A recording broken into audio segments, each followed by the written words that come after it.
నాగసర్ప దోషమని తెలిసినప్పుడు భక్తులు బాధల్లో మునిగిపోతారు.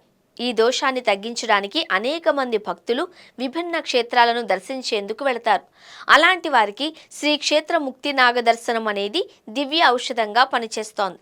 నాగసర్ప దోష బాధితుల కోసం శ్రీ క్షేత్ర ముక్తి నాగ అత్యంత ప్రసిద్ధి గల ఆలయం. జ్యోతిష శాస్త్రం ప్రకారం జాతకంలో కుజదోషం, నాగసర్పదోషం, కాలసర్పదోషం ఉంటే వ్యక్తి జీవితంలో అనేక సమస్యలు ఎదుర్కోవచ్చు. ఇవి సాధారణంగా ఈ సమస్యలకు కారణమవుతాయి. ఆశించిన అభివృద్ధి లేకపోవడం, వివాహం ఆలస్యం కావడం, సంతానం కలగకపోవడం, చర్మ సంబంధిత వ్యాధులు లాంటి సమస్యలు ఎదురవుతాయి. నాగసర్పదోషమని తెలిసినప్పుడు భక్తులు బాధల్లో మునిగిపోతారు. ఈ దోషాన్ని తగ్గించడానికి అనేక మంది భక్తులు విభిన్న క్షేత్రాలను దర్శించేందుకు వెళతారు. అలాంటి వారికి శ్రీ క్షేత్ర ముక్తి నాగ దర్శనం అనేది దివ్య ఔషధంగా పనిచేస్తోంది. నాగసర్పదోష బాధితుల కోసం శ్రీ క్షేత్ర ముక్తి నాగ అత్యంత ప్రసిద్ధి గల ఆలయం.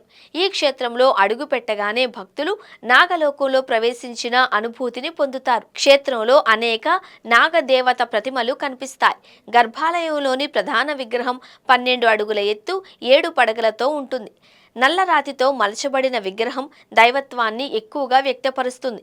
భక్తులు పూజల ద్వారా సర్పదోషాల నుంచి విముక్తి పొందుతారు అని విశ్వాసం ఉంది. ప్రతిరోజు నిత్య పూజలు ద్రవిడ సాంప్రదాయంలో జరుగుతాయి. ప్రతి మంగళవారం, ఆదివారం ప్రత్యేక అభిషేకాలు, పూజలు ఉంటాయి. నాగపంచమి, నాగుల చవితి, సుబ్రహ్మణ్య షష్ఠి ఘనంగా జరుపుకుంటారు. ఈ పండుగలలో వివిధ ప్రాంతాల నుండి భక్తులు వచ్చి నాగదేవత దర్శనం చేసి మొక్కులు చెల్లిస్తారు. అలాగే నాగసర్పదోష నివారణకు ప్రత్యేక పూజలు జరుగుతాయి.